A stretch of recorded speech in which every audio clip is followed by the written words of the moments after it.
Gas সেই ছোটোবেলার পছন্দের খাবার কোকোলা নুডলস। এখন এটাকে রান্না করব।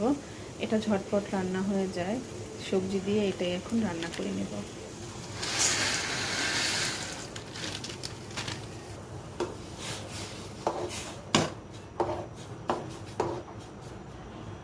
নুডলস সিদ্ধ হয়ে যাওয়ার পরে ডিম, কাঁচামরিচ আর হচ্ছে পেঁয়াজ আর হচ্ছে গাজর আর মটরশুঁটি দিয়ে হালকা ভেজে নিচ্ছি।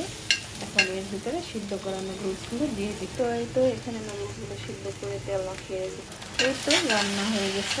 এখন পরিবেশন করে নেব মজাদার কোকোলা নুডলস। তো গাইস, এই যে গরম গরম রেডি আমার কোকোলা নুডলস। এই নুডলসটা এতই মজা যেটা বলার বাহিরে। সেই ছোটোবেলা থেকে খেয়ে আসছি। এখন আমি আমার মেয়ের জন্য রান্না করেছি, তো এখন আমি ওকে পরিবেশন করে দিই এই মজাদার নুডলস। আর আপনাদের কার কার পছন্দ এই নুডলস সেটা কিন্তু অবশ্যই অবশ্যই কমেন্টের মাধ্যমে জানাতে ভুলবেন না। দেখুন কতটা ঝরঝরে হয়েছে।